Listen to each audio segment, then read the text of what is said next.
Akan buat lagi besi tinggal situ. Rumah tak siap. Sebab apa? Ada lagi anak dia yang nak kahwin. Nanti kalau kahwin, duduk di atas pula. Itu style orang Arab. Rumah dia bukan ada piling macam kita ni. Rumah batu. Batu tuan-tuan. Nak letak apa? Kita ialah lombong semua kena piling. Dia sambung, dia sambung, dia sambung. Anak membuat rumah masing-masing di atas. Orang Melayu tidak. Orang Melayu lepas kahwin, masing-masing buat. Kenapa yang Islam suruh buat macam itu? Supaya isteri dan anak menantu kita, dia rasa bebas. Duk dengan mertua, kadang-kadang tuan-tuan, rasa tak bebas. Cuba tuan-tuan tengok menantu yang duduk dengan mak mertua, pak mertua, muka dia ceria. Cuba tuan-tuan tengok menantu perempuan yang duduk dengan mak mertua. Saya jumpa banyak hak muka sedih. Dia tak bebas. Suami tengok TV, isteri kadang-kadang nak letak kepala atas paha suami, pak mertua lalu. Bangun balik, cedar balik. Dia tak ada privacy. Sebab tu Islam ni dia suruh ada privacy. Nak pakai spender pergi ke dapur boleh. Dia pun nak pakai baju nipis, baju seksi untuk suami dia. Yang suami dia pergi Mid Valley saja tuan-tuan. Duk tengok orang duk pakai skirt, pakai baju singkat, suami duk tengok lagu tu. Balik ke rumah, dia tengok isteri dia duk pakai baju standard. Sebab mak mertua ada, pak mertua ada. Dia rasa kot lain. Cuba aku pakai skirt dalam rumah sikit. Abang nak tengok. Skirt kepala otak abang. Tak nampak mak abang ada tu. Bapa abang pun ada. Nanti apa kata dia mak?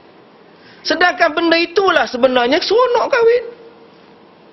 Seronok tuan-tuan kalau lelaki bini duduk dalam rumah, tutup segala tingkap pintu, masak dua-dua orang, tak pakai apa, relax masak tuan-tuan. Sikit punya seronok. Tapi tak boleh dapat.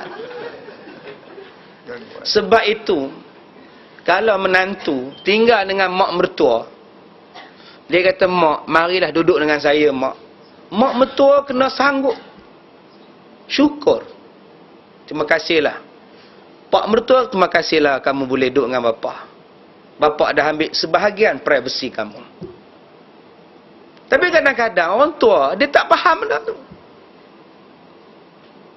Sepatutnya kita syukur.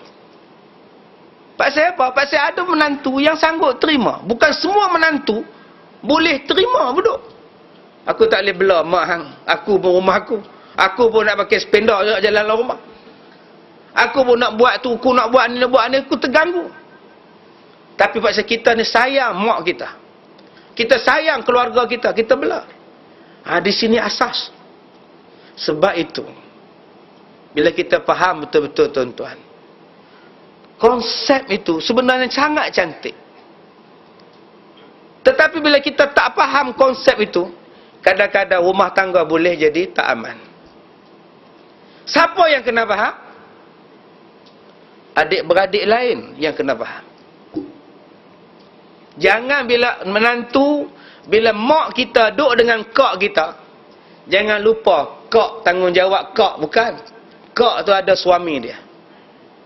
Setengah ni adik-beradik tak faham. Mana mak mana? Mak rumah akak bela. Atau abang ipar kamu tak marah ke? Dia okey sporting. Bukan. Jangan bila dah duduk rumah kak, kita rasa tanggungjawab kita dah selesai. Belum. Mak suka duduk sini, suka. Tapi mak, saya pun nak bela mak juga. Jom pergi rumah saya. Bela rumah saya pula. Dan mak kena faham. Setengah orang dia tak faham konsep tu. Bila dia kata mak dia duduk rumah kakak dia, udah rumah kakak dia jadi macam rumah dia pula. Akhirnya hilang keseronokan abang dia. Ini yang saya minta pada tuan-tuan.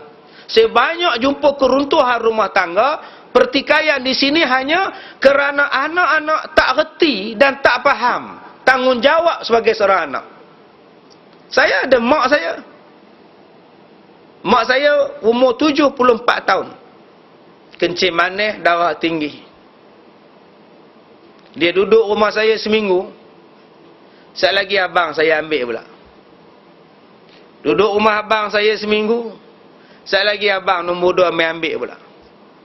Sekejap lagi kakak saya yang di Batu Gajah main ambil pula. Tuan-tuan ni pun kenal kakak saya ni. Satu Malaysia kenal baru ni. Dia cikgu sekolah. Masak makanan untuk budak-budak sekolah. Terbakar muka dia. Keluar dalam paper satu Malaysia tuan-tuan. Glamour tuan-tuan. Jadi tuan-tuan kalau nak keluar TV, keluar paper, minta-minta lah terbakar muka. Pasal apa yang kami buat macam itu? Pasal masing-masing nak jaga hati. Saya ada isteri. Mak saya datang, isteri saya jaga. Saya pun jaga. Pergi klinik, driver saya bawa. Semua bawa. Sekejap lagi abang saya kata pula, abang pun nak pahala juga. Kadang-kadang abang marah saya. Hang seorang nak cari pahala. Saya pun nak pahala, abang pun nak pahala juga. Belah mak. Saya pergi sekolah. Kak ipar saya ambil pula. Duduk rumah abang pula. Kami style macam itu tuan-tuan. Sebab tu tuan-tuan, jangan harap rumah mak saya tu ada je mak saya. Tidak. Sak abang saya ambil, sak kawan ni ambil, sak kawan ni ambil. Sebab apa? Masing-masing nak jaga supaya tidak terasa beban. Dan mak tadi pula rasa seronok anak beranak ni pakat ambil dia. Jaga dia. Ini yang kami buat. Supaya jadi seronok. Supaya tak merungut. Saya rasa tuan-tuan mengenai abang saya. Datuk Najimuddin Ilyas tu. Penasihat agama, Menteri Besar Perak. Kami ambil kongsi. Kongsi semua. Supaya tak timbul masalah.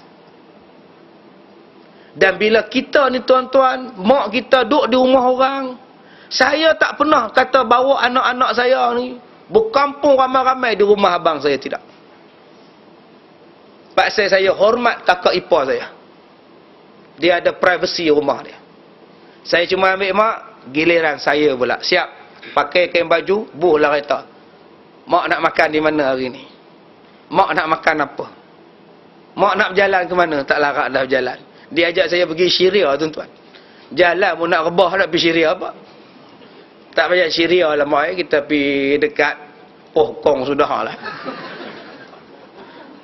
Ambil hati, jaga dia. Mak kita. Saya sangat susah hati kalau mak saya tak mari rumah saya 2 minggu, 3 minggu. Dan saya takkan senang hati kalau kak saya belah. Saya tak senang hati. Mana boleh hang seorang je belah.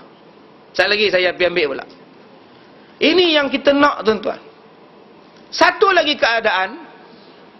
Saya kata dekat mak saya. Mak, mai duduk dengan saya. Saya belah mak. Mak pun marilah belah. Duduk dengan saya. Saya belah mak saya. Soalan saya. Adakah saya yang belah mak saya? Tak. Bukan saya yang belah. Yang belah siapa? Menantu dia. Isteri saya. Nama je duduk dengan saya. Tapi saya bukan belah dia. Saya kerja. Yang suap makan minum. Yang jaga makan minum siapa? Menantu mak saya. Isteri saya. Tapi berapa banyak pula mak mertua yang ucap terima kasih pada menantu. Buat bubur. Menantu.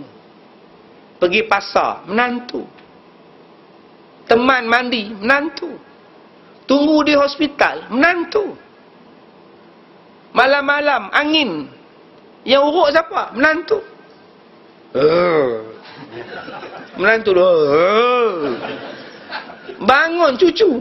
Apa tu mama? Opa, angin. Tidur balik. Takut.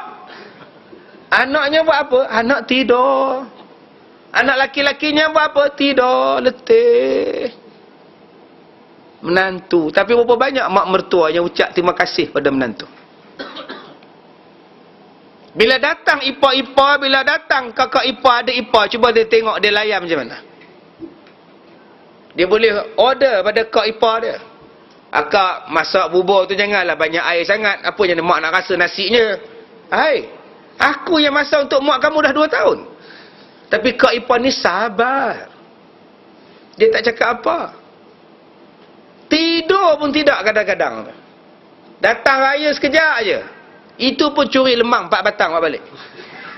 Atas alasan ziarah mak kononnya. Bagi duit